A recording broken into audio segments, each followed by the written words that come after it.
Behind every project there is a story of success or story of failure. It's really important for us, the makers, to not only document our projects but also tell a good story. Even the best project description isn't complete without its origins and troubles that we face, because those are the things that really make your project yours. Would you watch a travel vlog if there would only be instructions on how to get from point A to point B?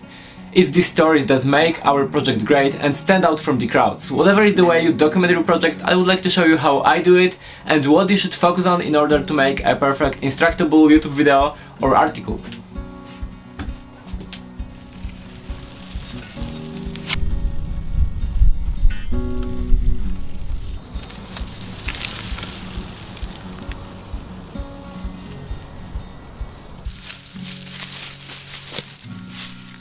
As I said, story is really important, and that's what you should focus on in the first place. Start with origins of your project. Why did you make it? Where the idea came from?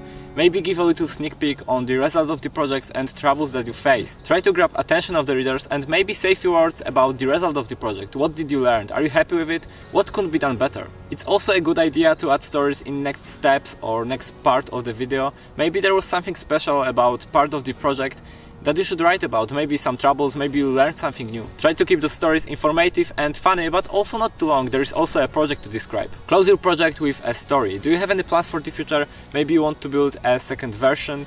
Maybe what was the biggest lesson for you during making this project? Be honest with your readers and try to show them the bigger picture. Maybe there is more behind this project than it seems.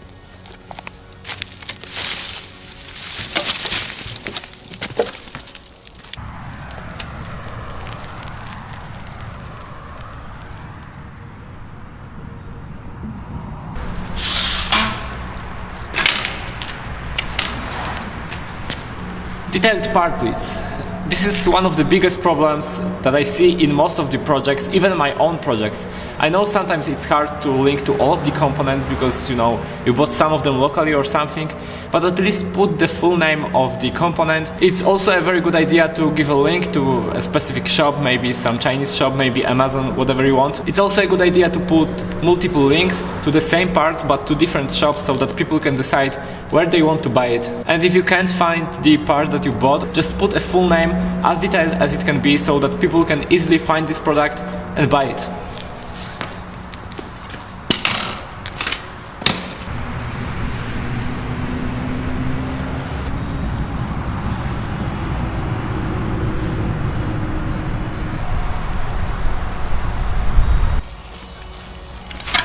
If you want to share your projects on instructables, you need to divide it into steps, and I found that this method worked great for me both for reading and writing instructions. Make sure not to divide it too much, and also don't make each step too big. For example, right now I'm working on an instructable about DIY Dremel CNC, and I divided it into steps like X-axis assembly, Y-axis assembly, frame assembly, electronics connection, and so on. If you are working on a YouTube video or article, maybe it's also a good idea to divide it into steps.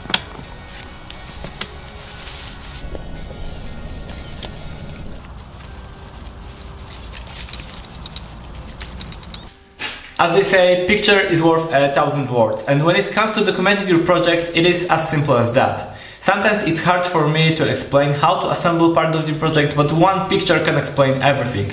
That's why I take a lot of pictures. Then I choose good ones, edit them a little bit and upload. You can use anything you want to take those pictures, even your smartphone. Just remember about proper light, tripod and composition of the photos.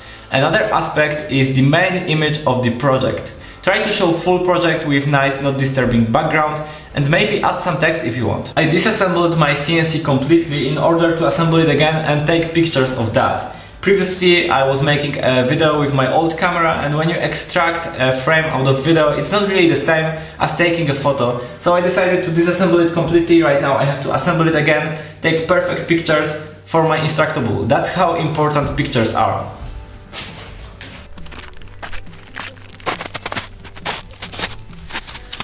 I already told you how important pictures are, so imagine how important is a video. Video is usually the only way to show that your project really works.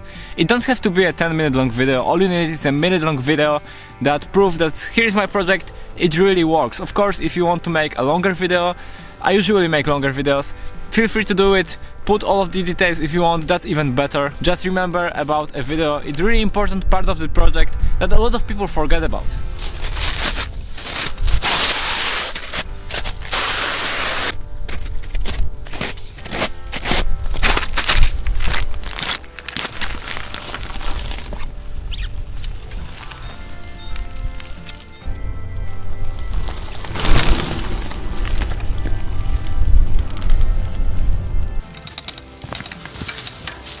When your project is ready, you think there's nothing more to add, you should hold on with publishing it and ask for help your friends or family.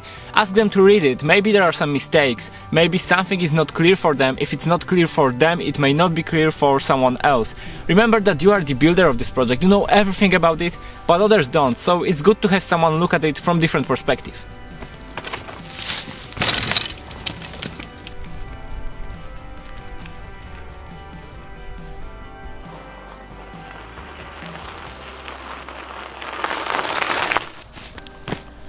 Those are my tips on how to make a perfect instructable video, article, whatever you want to make. I hope at least some of them will be useful for you and help you with your next project. Thank you very much for watching. Don't forget to subscribe to don't miss my next projects. And right now I have to go back to finish my DIY Dremel CNC description.